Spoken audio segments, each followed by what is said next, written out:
If you are just starting out with Linux, you might be a little confused by its file organization hierarchy. Where is the C drive? Where do installed programs go?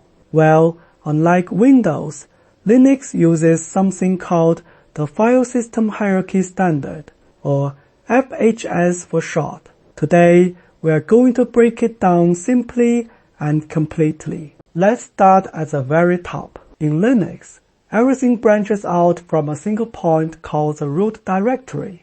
It is represented by a single /, and we usually just call it /. Think of it as a trunk of a giant tree. Every other folder connects directly to this main trunk.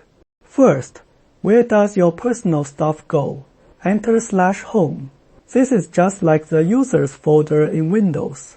Every regular user gets their own personal folder inside /home for downloads, documents, and pictures. But the Supreme System Administrator, known as the root user, has their own private apartment, that is /root. It is kept separate from regular users for security reasons. Next, where do the actual programs and commands live?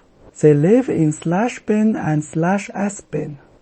Bin stands for binaries. /bin contains basic, essential commands that all users can run. /sbin stands for system binaries. These are powerful administrative commands, usually reserved for the root user. If you want to tweak some system settings, you need to go to /etc.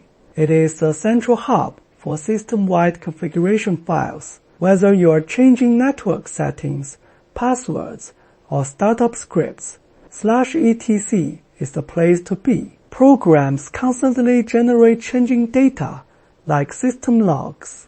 These go into /var, which stands for variable. If your system crashes, you will check the log files inside /var. For files only needed for a short period, we have /tmp. The system automatically deletes everything inside /tmp when you reboot. Closely related is /run. This is a temporary file system that stores runtime variable data. It keeps track of system information since your last boot, like currently running processes, and it is cleared every time you restart. Now, let's look at something fascinating, /proc. This is a virtual file system. The files inside do not actually exist on your hard drive. Instead, they are created by the Linux kernel in real time. /proc contains text files that give you direct information about your system hardware, CPU, memory, and running processes. There is a famous saying, in Linux everything is a file. /dev, which stands for device, contains special files that represent your actual hardware, like hard drives, webcams, and keyboards. To actually start your computer, Linux uses /boot. This folder holds the core Linux kernel and the bootloader. Never delete files here, or your computer will not turn on. What happens when you plug in a USB drive?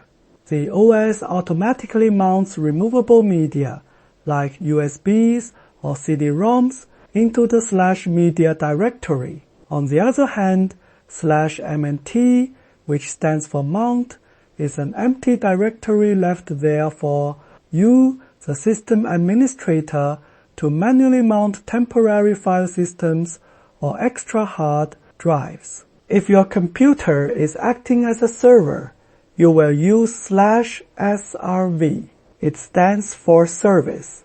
This folder contains data that is served by your system to others. For example, if you are running a web server or an FTP server, the files you share with the world should be stored in /srv. Finally, where does install software go? /usr is one of the largest directories. It holds user applications, libraries, and utilities needed for everyday use. If you manually install massive third-party software packages, they often go into /opt, which stands for optional. It is perfect for self-contained software. To summarize, the Linux file system hierarchy standard covers a lot of ground, from /proc holding virtual memory data to /etc holding configurations. Everything has a specific purpose. It might seem overwhelming at first, but it makes the Linux operating system incredibly organized, logical, and secure. Thanks for watching. If this video helped you understand Linux better, please hit the like button and subscribe for more tech tutorials. See you next time.